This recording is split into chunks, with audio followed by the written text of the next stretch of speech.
Hi hello தங்கங்களே, எல்லோரும் எப்படி இருக்கீங்க? இன்றைக்கி நம்ம ஒரு குட்டி மினி விலாக் தான் பார்க்க போகிறோம். மார்னிங் எந்திரிச்சதுமே என்னடா பண்ணலான்னு யோசிச்சிட்டே இருந்தேன். செம்ம வைபவ் ஒன்று ஆக்குவோமேன்னு சொல்லிட்டு நம்ம 90s கிட்ஸுக்கெலாம் ரொம்ப பிடிச்ச பாட்டு முக்காபிலா அந்த பாட்டை போட்டுட்டு வைப் ஆகும்னு சொல்லிட்டு. ஏன்னா அப்போல்லாம் அந்த பாட்டு கேட்டுச்சுன்னா அப்படியே மண்டக்குள்ளே ஓடிக்கிட்டே இருக்கும், அவ்வளோ ஒரு பீட்ஸ் அந்த பாட்டில் இருக்கும். அதை போட்டு முடிச்சு கொஞ்ச நேரம் கழிச்சு என் மருமகனுக்கு வந்து விஜய் பாட்டுனா ரொம்ப பிடிக்கும். ஸோ ஹலமத்தி ஹபிபு பாட்டை போட்டு ஆடுவோம்னு சொல்லிட்டு மாமா கிட்ட கொஞ்சம் கொடுத்து டான்ஸ் ஆட வச்சோம்.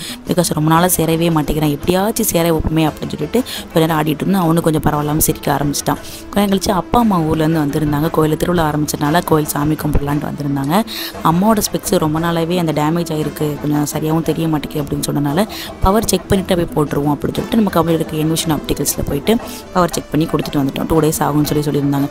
அதுக்கப்புறம் என்ன பண்ணலாம் அப்படின்னு வச்சுட்டு இருக்கும்போது வாங்க எல்லாரும் சேர்ந்து ஒரு அவுட்டிங் போகலாம் அப்படின்ட்டு பீச்சுக்கு போகலான்னு கிளம்புனேன். என்ன பக்கத்தில் அதுதான் இருக்குது, மூக்கியர் பீச்சுக்கு போகலான்னு சொல்லிட்டு. நான் ஆச்சி வந்ததே கிடையாது. ஸோ நான் ஆச்சி, மகா, மருமகன், அம்மா, அப்பா, தம்பி எல்லாருமே என் காரில் டம்மன் கிளம்பியாச்சு. கிளம்பிட்டு போயிட்டே இருக்கும்போது காரில் இடம் இல்லாதனால மாமா மட்டும் பைக்கில் வரேன் அப்படின்னு சொல்லிட்டு வந்து ஆரம்பிச்சிட்டாங்க. நான் வீடியோ எடுக்கிறது அவங்களுக்கு தெரியுமா தெரியலையான்னு தெரியல. கரெக்டாக நான் வீடியோ எடுக்க ஆரம்பிக்கும் போது இந்த மாதிரி சர்க்கஸ் பண்ண ஆரம்பிச்சிடறாங்க. எப்படி இதெல்லாம் உங்களால் முடியுது? 2 கையும் விட்டாச்சு, காலந்திக்கு மேலே விட்டாச்சு, ஒரு போஸ் வேறு. சரி ரைட்டு நீங்கள் பண்ணுங்கள் அப்படின்னு சொல்லிட்டு பார்த்துட்டே வந்துட்டு இருந்தோம். மாறாவும் குட்டி தம்பியும் என்ன பண்ணுறாங்க எட்டி பார்த்துட்டே வந்துட்டு இருந்தாங்க. கிட்டக்கப்புறம் சாயல் கிட்ட போட்டதுக்கப்புறம் எப்போவுமே ஒரு கடலை நம்ம டீ குடிப்போம் இல்லையா, குடிக்காமல் போனால் நல்லாவா இருக்கும், தெய்வ குத்தமாயிரும். ஸோ அதனால் டீ, காஃபி, பஜ்ஜிகள், வடைகள், சம்சாக்கள் எல்லாமே சாப்பிட்டுட்டு நமக்கு ஃபேவரட்டான அந்த காஃபியும் நம்ம குடிச்சிட்டு கிளம்பலாம் அப்படின்ட்டு குடிச்சிட்டு இருந்தோம். நான் குடிச்சிட்டு இருக்கிறத மருமையை பார்த்துட்டே இருக்கானேன்னு அவனுக்கு கொஞ்சம் கொடுப்போன்னு கொடுத்தேன். குடிக்கிறேங்கிற பேரில் பாதி என்னக்கிட்டு பாதி கீழே கொட்டிட்டு இருந்தாப்புல. சரி ஓகே குடிச்சாச்சு கிளம்புவோம் அப்படின்னு சொல்லிட்டு கிளம்புனோம். அம்மாவை இன்றைக்கி தான் ஃபஸ்ட் டைம் என் மருமகன் பார்க்குறான். பட் இருந்தாலும் கொஞ்சம் சேர்ந்துருவோம் அப்படின்னு சொல்லி சேர்ந்தான். அந்த கண்ணாடியை பார்த்து சேர்ந்தானா என்னன்னு தெரியல. மாறா கூட போய் உட்காந்து கொஞ்சம் வம்பளுத்துக்கிட்டு சேர்ந்துட்டப்பறம் எங்கள் அப்பா மட்டும் கொஞ்சம் நேரம் முறைச்சி பார்த்துட்டே இருந்தான். அப்புறம் கொஞ்சம் நேரத்தில் அவனும் சேர ஆரம்பிச்சிட்டான். கடைசியில் நம்ம வரக்கூடிய டெஸ்டினேஷனுக்கு வந்துட்டோம்.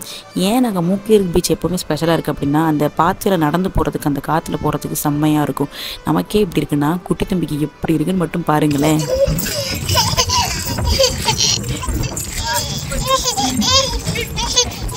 இப்படி தாங்க செம்மையாக சிரிச்சுக்கிட்டே வந்துட்டு இருந்தான். சின்னவனுக்கே எவ்வளோ ஹாப்பியாக இருக்குன்னா பெரியவனுக்கு சொல்லவானு ஏற்கனவே வந்த இடம் வேறு. அவன் என்னமோ எங்களெல்லாம் அவன் கூட்டிகிட்டு போகிற மாதிரி இங்கே வாங்க அங்கே போகலாம் கூட்டிகிட்டே இருந்தான். சரி சொல்லிட்டு அங்கே 2 ஃபோட்டோஸ்லாம் எடுத்து முடிச்சுட்டு கடலில் போய் குளிக்கலாம் அப்படின்னோம். அதுக்கு போகணுன்னா கொஞ்சம் தூரம் தள்ளி போகணும் அப்படின்னு சொல்லிட்டு இந்த கல் வழியாகவே தாண்டி போகலான்ட்டு வந்துட்டோம். எப்போவுமே நாங்கள் அப்படி தான் பண்ணுவோம். எனக்கு அடிக்கடி வந்ததுனால நான் ஈஸியாக வந்துட்டேன். மகா புதுசாக வந்ததுனால கொஞ்சம் கஷ்டப்பட்டா. அப்புறம் மாமா போய் கூட்டிகிட்டு வந்தாங்க. அப்புறம் அங்கே பாண்டியாக விளாண்டு வந்துட்டான். அதுக்கப்புறம் ஆச்சி வந்து பைக்கில் இறக்கி கொஞ்சம் கஷ்டப்படுவாங்க. இப்போ வேறு கொஞ்சம் கஷ்டப்பட்டு வந்துட்டுனாங்க. பட் நாங்கள் பூஸ்டப் பண்ணோம் பாட்டு பாடி. பார்க்குறீங்களா? சிங்கப்பெண்ணே சிங்கப்பெண்ணே ஆனினமே உன்னை வணங்குமே. அவ்வளோதான், சூப்பரே. இப்படியே ஒரு வழியாக மகாவையும் ஆச்சியும் கூட்டிகிட்டு வந்துட்டோம். கடலில் பார்த்தோன்னே தம்பியால் கண்ட்ரோல் பண்ண முடியல. தண்ணி பார்த்தாலே கண்ட்ரோல் பண்ண மாட்டான். கடலை பார்த்தா சும்மாவாக வேணும், உள்ளே போய் இறங்கி நீச்சல் அடிக்கிறேன் அது இதுன்னு உள்ளே இறங்கிட்டாப்புல. இவர் இறங்கி பண்ணுற சாகசத்தை பார்த்து நானும் வருவேன் அப்படின்னு சொல்லிட்டு இவர் வேகமாக வந்தாப்புல. அவன் கடல் பார்த்துருக்கான். பட் இந்தளவுக்கு கொஞ்சம் விவரம் தெரிஞ்சதுக்கப்புறம் ஒரு வயசில் பார்த்ததில்ல. அவனுக்கும் செம்ம ஹாப்பி. இவன் உள்ளே இறங்கி விளாட்றத பார்த்து அவனுக்கு நானும் இறங்குவேன் வச்சுட்டு இருந்தாங்க. பட் ரொம்ப இறங்க வேண்டாம், தண்ணி ஒத்துக்காமல் போயிட்டுனா கஷ்டம் அப்படின்னு சொல்லிட்டு அவனை மேலே காலை மட்டும் நினச்சிட்டு உள்ளே கூட்டிகிட்டு போயிட்டோம். மண்ணில் போய் உட்காந்து விளாடுன்னு சொல்லிட்டு அவனை அங்கே கூட்டிகிட்டு போயிட்டோம்.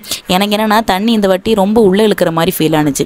இவங்களாம் விளாட்றத பார்த்து நம்ம மட்டும் சும்மா இருக்காம நல்லாவா இருக்கும், நம்மளும் உள்ளே இறங்குவோம் அப்படின்னு சொல்லிட்டு இறங்கிட்டேன். நமக்கு லாஸ்ட் டைம் நான் பார்த்ததுக்கும் இப்போ பார்த்ததுக்கும் ஒரு மேடு ஒரு ஸ்ட்ரைட்டாக வந்து அப்புறம் தான் கொஞ்சம் கொஞ்சமாக ஸ்லோப்பாக இறங்கும். பட் இந்த வாட்டி என்னென்னா நடந்துட்டு இருக்கும்போது டபக்குன்னு அது உள்ளே பள்ளமாக இறங்கின மாதிரி இருந்துச்சு. ரொம்ப இழுக்கிற மாதிரி ஃபீல் ஆனிச்சு. பார்க்குறதுக்கு நமக்கு ஆளை பெருசாக தெரியல. பட் உள்ளே இறங்கும்போது நமக்கு ரொம்ப இழுக்கிற மாதிரி தெரிஞ்சிச்சு. சரி ஒரு 10 நிமிஷம் மட்டும் நல்லா குளிச்சுட்டு அப்புறமா கிளம்பி வந்துட்டோம். நான் மட்டும் பிச்சைக்காரி மாதிரி இருந்தேன். தம்பி ஓரளவுக்கு உள்ளே முக்கி எடுத்து நினச்சிட்டோம். அதுக்கப்புறமா நாங்கள் கிளம்பி வீட்டுக்கு வந்துட்டோம். இதுதான் எங்கள் மூக்கியர் பீச் ட்ராவல். உங்களுக்கு எப்படி இருந்துச்சு இந்த கமெண்ட்டில் சொல்லுங்கள். அடுத்த வீடியோவில் உங்களை பார்க்குறேன். பாய்.